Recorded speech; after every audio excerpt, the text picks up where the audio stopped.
Thank you. Well, Craig, thank you for that very nice introduction. It's an honor to join you all again for this Tri-State Governors Conference.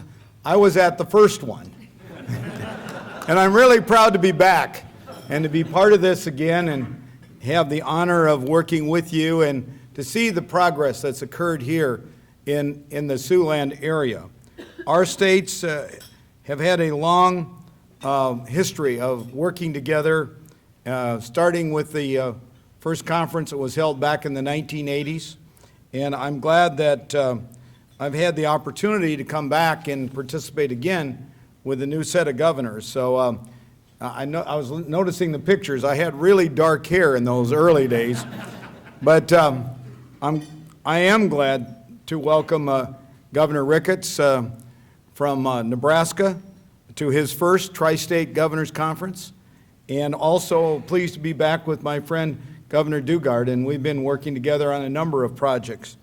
And I got to say that I sat next to Governor Ricketts and his wife when tragically they lost a woman police officer in Omaha, and she was actually from Iowa, serving on the Omaha Police Department, and we went to that funeral together.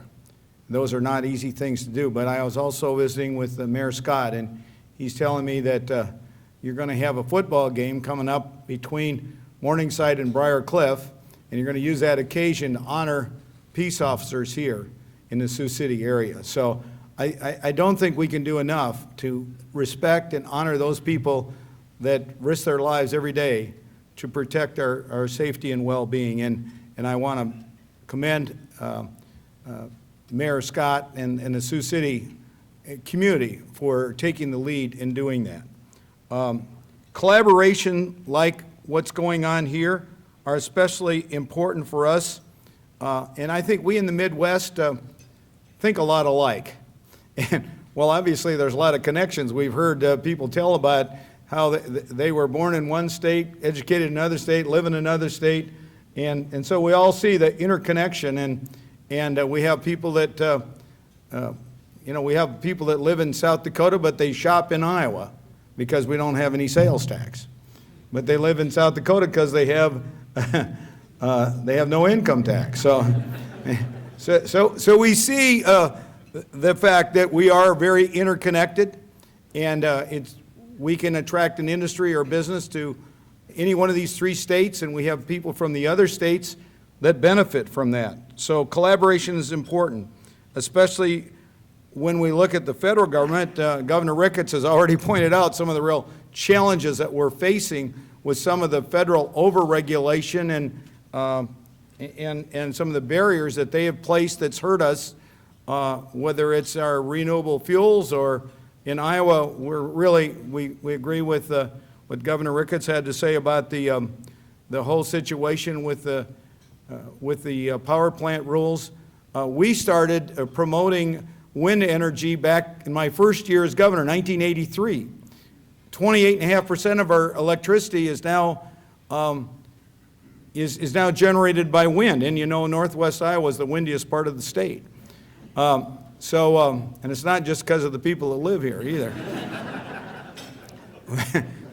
But the federal rules, the EPA rules, give us no credit for all the progress we made from 1983 to 2013.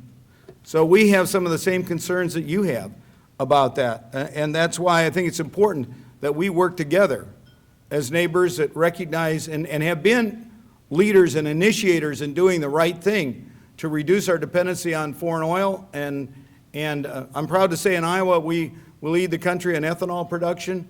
We're a leader in biodiesel and wind energy and in solar as well. And so we want to get credit for what we've already done and not have the federal government go in and penalize states like Nebraska and Iowa and South Dakota, where we have some of the cleanest air in the nation and where we have been leaders in dealing with this. In 2011, when I came back into office after a 12-year sabbatical, I faced a situation where the state had overspent, overpromised, and overextended itself, and we had a projected $900 million structural deficit. Now, we put a really good team together, and I got to say, one of the first people I called was Debbie Durham. She had done a phenomenal job up here, and you all know that on economic development. I said, I want you to lead the state effort, and she has done a great job with that. And I'm proud to say the unemployment rate, which was over 6 when we came into office, just announced, I think yesterday, has dropped to 3.6%, 6th lowest in the country. Of course, I think maybe Nebraska and South Dakota are even better. So we're all in this together. We made great progress. And the fallout of the fact that the state had not been well managed in the previous administration was that Governor Culver did a 10% across the board cut. And that particularly hit hard on our schools and everybody else that depends on state aid. We went right to work to put together a budget that is balanced and is long-term. So we have a 2-year budget, 5-year projections, and I'm proud to say we were able to get the state budget back on track, balanced, and we restored the money the previous administration had taken from the cash reserve and economic emergency account. So those are now filled. And we're facing some new challenges. The bird flu, depressed farm prices thanks to the EPA and what they've done to drive the price of corn below the cost of production. But despite those challenges, I feel confident we can meet the challenges of the future because we have made the tough decisions. We're 1,500 fewer state employees than the day I took office. We have focused not only on economic development, but now I'm going to be back in Sioux City next week on the 28th. We're going to talk about coordination between education, workforce development, and economic development so that we are preparing the students for the careers and jobs of the future, especially STEM, science, technology, engineering, and math, and that we indeed have the workforce for the future. And already we have the Home-Based Iowa program, of which Woodbury County is one of the Home-Based Iowa communities, as is your community college. And I think I'm going to be, Sioux County is going to be joining that group here, I think, in a few days. This last session, and Sharice Yanni is here on the DOT Commission, we focused on something that's long overdue here in Northwest Iowa, and that is road funding for building the infrastructure we need, including completing Highway 20. So I want to personally thank Sharice and her fellow members of the DOT Commission because the state provided more money for the cities, the counties, and for the DOT. And one of the first priorities was to move up Highway 20, and it's going to be completed before the end of 2018. Thank God. We appreciate that. We also passed major education reform, and we're in the 3-year phase-in of our teacher leadership and compensation program. That's a $150 million commitment to reward teachers that take on more responsibility, to be mentors and coaches, and to improve the skills of their colleagues and provide collaboration and improve student achievement. We're also focusing on early childhood reading, and I mentioned science, technology, engineering, and math, which my Lieutenant Governor Kim Reynolds is leading along with Chris Nelson, who is the CEO of Kim Industries.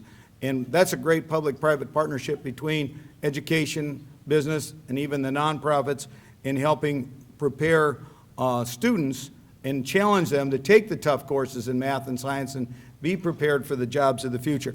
Recently, the dean, I was on a trade mission in South Korea with Dean Scranton from the University of Iowa College of Engineering, and he told me their enrollment in engineering is up 50%, and he attributes a lot of that to the focus on STEM. So that's really important, and frankly, Iowa State's got an even bigger engineering program than does the University of Iowa. So we're also working to modernize our healthcare system. And I know there's some people that have some fear of change, but I can tell you 2 years ago when we said, instead of just adopting Obamacare, we're going to have our own Iowa health and wellness plan. And I can tell you, even though there was some trepidation when we did that 2 years ago, I hear nothing but compliments about it. We have more people insured than ever before, and we are able to meet the health needs of Iowans, and we have people taking ownership of their own health because we're doing health risk assessments. And how important that is, because health risk assessments can tell you what your own risk factors are, and then you can work to reduce those factors. I tell you my personal example. I come from a family where my mother had diabetes, my brother has diabetes, and so I know I've got to be very careful about that. And I have a sweet tooth. So I started this year with not eating desserts. And I can tell you that I have not had a dessert since back in February. And I'm not going back, because I found this is something I need to do for myself. And I also want us to be the healthiest state, and the way we can do that is to take ownership of our own health. I'm proud to say that we've created 196,000 jobs. Our goal was 200,000 in 5 years. We have until mid-January to achieve that. I think we can do it. Thanks to Debbie's good work, $12 billion in private sector capital investments have been located in Iowa. And one of those, of course, we've got Facebook and Microsoft and Google, but we have CF Industries here in Woodbury County. We went out to see that. I mean, there's over 3,000 construction workers there right now on that site. And what a great expansion, and it's going to make a difference in reducing the cost for nitrogen fertilizer for farmers in this whole Siouxland and Midwest region. Our efforts are being noticed nationally and globally, but we've also heard today that we're facing some real challenges that require our collaboration in this area. Workforce shortages are hampering private sector growth and innovation and holding Iowans back for rewarding careers. So we want to discuss a couple of those unique programs. I mentioned Home Base Iowa, where we've eliminated the tax on military retirement, and we have incentives to encourage people coming out of the military, which is being reduced, make them aware of the great jobs that are available here, and encourage them to locate in our state. The program connects transitioning military members and veterans with career opportunities in our state. We also have a home buyer's incentive of $5,000 tax credit they get if they purchase a home as well. The state of Iowa has a lot to offer veterans, and we're really proud that we've already had over 1,500 veterans use this program and secure jobs in our state. We also are proud of the fact that Iowa and our neighbors in South Dakota and Nebraska as well, we have a cost of living well below the national average, and we have one of the lowest unemployments in the country, and we have very supportive local governments that work with us in partnership. So Home Base Iowa is a win-win situation, and I want to personally thank Woodbury County and also the Iowa Western Community College for becoming home base leaders.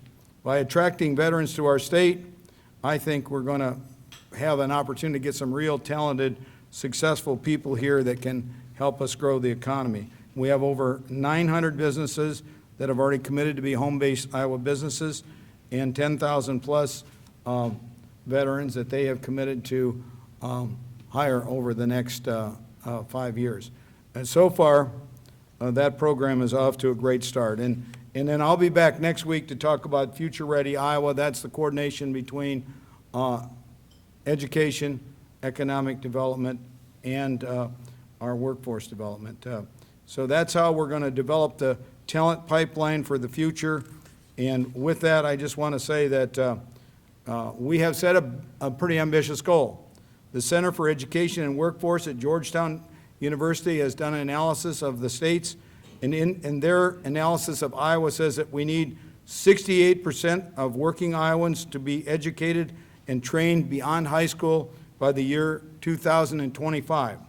To meet that employer demand and help create shared vision across our state's education, workforce, and economic development initiatives, we looked at that and we said, well, maybe we should set a little more ambitious goal than that. So we have set a state goal that by 2025 have 70% of our workforce earned an education beyond high school. And this can be things like through apprenticeships programs that we have in skilled trades. We have real need for that, as well as community college and universities, and we need to all work together in that. We want to eliminate the skills gap, to boost career advancement, family income, and overall growth in the economy of our state.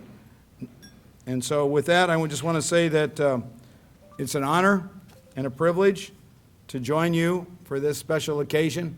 I have a lot of good memories of being here at the previous Tri-State Governors meetings, and I'm looking forward to the discussions as we go forward. Thank you very much.